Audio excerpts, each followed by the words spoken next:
Yang selanjutnya adalah kisah Nabi Nuh alaihissalam. Ada yang tahu Nabi Nuh? Ada yang kenal dengan Nabi Nuh? Kenal di mana? Jangan so kenal. Abi aja nggak kenal. Abi cuma tahu karena ada di dalam Al-Quran. Nabi Nuh tuh ada di surat Nuh. Surat Nuh, ingetin di juz 29. Nah, Nabi Nuh ini nabi yang sangat sabar. Usianya berapa? 950 tahun. Badannya besar, termasuk nabi yang besar setelah Nabi Adam. Kemudian dia tuh disuruh Allah untuk dakwain kaumnya. Ngajak apa? Nyembah Allah. Allah suruh, Nuh, kamu suruh orang-orangmu sembah Allah, jangan nyembah selain Allah.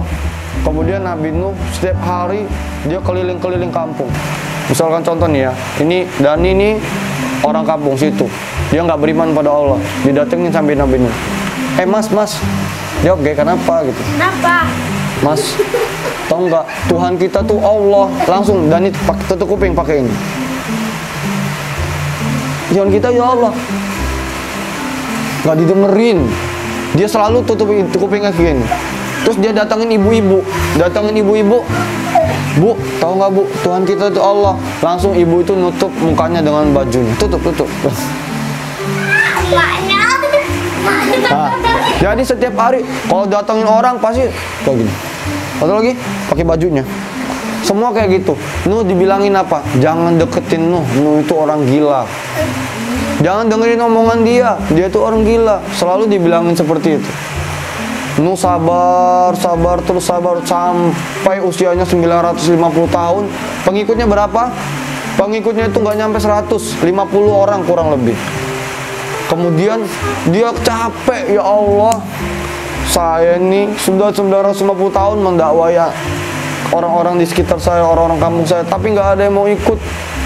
Kemudian, ya Allah, mendingan engkau berikan jawaban atas usahaku ini. Diapain kayak mereka ini? Diazab aja deh. Kemudian Allah perintahkan, wahai Nuh, kamu bangun kapal di atas bukit dan masukkan semua hewan-hewan berpasang-pasangan dan ajak pengikut-pengikutmu. Kemudian Nuh bangunin deh itu, buat sama pengikutnya, banyak udah gede kapalnya jadi, banyak yang ketawain. Nuh tuh ngapain lagi? Masa buat kapal di tengah gunung, bayangin. Kayak mana mau jalannya? Kapal di gunung. Kalau kapal di daratan masih mending kan? Bisa jadi ada hujan jalan. Kalau di gunung ada hujan turun, pasti kapalnya tetap di atas karena airnya turun. Orang selalu ketawain. Sampai suatu hari ada orang yang kesel banget, Nuh ini memang gila, kita kerjain aja kapalnya. Kayak mana? Bapak ini ternyata kebelet BAB. Kemudian di dekat kapalnya Nuh dia BAB.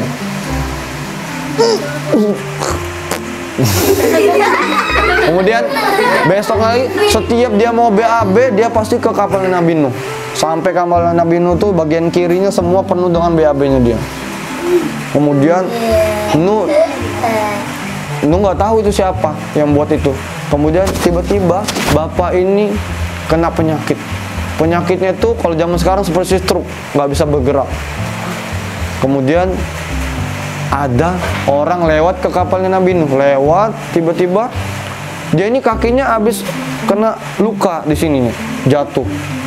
Dia kesakitan pincang. Tiba-tiba dia kesenggol kotoran bapak itu yang di samping kapalnya Nabi Nuh. Kesenggol, kemudian kena kotorannya itu, kena lukanya itu. Tiba-tiba langsung sembuh. Hah? Lukaku sembuh karena kotoran ini. Kotoran ini obat. Langsung diumumin, ada obat di samping kapal Nabi Nuh. Semua orang-orang sakit pada datang ke situ. Terdengar ke orang yang stroke tadi. Siapa? Bapak yang BAB-in kapalnya Nabi Nuh itu, keluarganya dengar ada obat yang bisa menyembuhkan semua penyakit. Di mana? Di samping kapalnya Nabi Nuh. Ada kotoran yang bisa menyembuhkan segala penyakit. Kata bapak itu nggak bisa ngomong dalam hatinya. Aduh, itu mau BAB-ku. Kemudian dibawa sama anaknya, digotong sampai kapal, sampai dekat kapal, digini 1, 2, 3, buat diputar-putar, digulung-gulungin dia. Jadilah dia bangun lagi dia. Ya aku sembuh, ya nggak apa-apa lah karena kotoranku sendiri. Kemudian dia berdiri, dia pulang sama anak-anaknya. Baru di tengah jalan tiba-tiba Allah mengirimkan apa? Air bah, air yang deras. Airnya itu sampai mau memenuhi gunung. Kemudian Nuh cari anaknya, semua sudah naik, hewan-hewan sudah naik. Kemudian Nuh cari keluarganya, siapa? Istrinya dan anaknya, satu. Kemudian dia cari, ternyata anaknya naik gunung sebelah. Dipanggil, hei anakku, anakku. Namanya siapa? Kanan. Bukan Kanan, Kanan. Anakku sini, kita naik kapal biar aman. Kata anaknya nggak mau, kapal papa itu kayaknya nggak kuat. Aku mau naik yang lebih tinggi, gunung yang lebih tinggi. Jadi anaknya sama istrinya nggak mau ngikutin Nabi Nuh. Kemudian dia sedih, ya Allah, selamatkan anakku dan istriku. Sungguhnya aku sayang kepada mereka. Kemudian Allah bilang apa? Wahai Nabi Nuh, Nuh alaihissalam, mereka itu memang keluargamu, tapi mereka sesungguhnya bukan orang yang baik. Jadi jangan anggap mereka keluargamu. Akhirnya lupakan saja. Langsung Nabi Nuh tutup kapalnya, kemudian berada dalam kapal, tiba-tiba air memenuhi gunung. Kemudian jalan kapalnya berlabuh kemana? Ke Bukit Judi. Kemudian turunlah semua hewan-hewan berpasangan. Turunlah anak-anak Nabi Nuh yang ikut sama Nabi Nuh. Disitulah akhirnya lahir nih Rani, ada Dani. Kalian ini anak-anak Nabi Nuh. Lahirlah siapa? Sam, terus Hud, Soleh, sampai Nabi Muhammad, sampai semua Ali bin Abi Thalib, sampai kalian. Itu awal mulanya Nabi Nuh.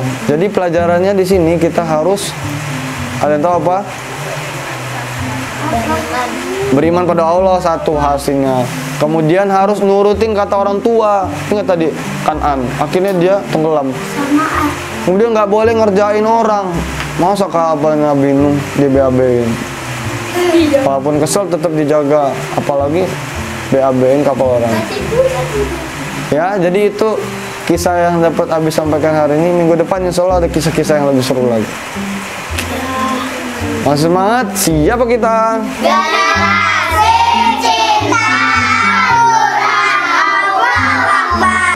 Jangan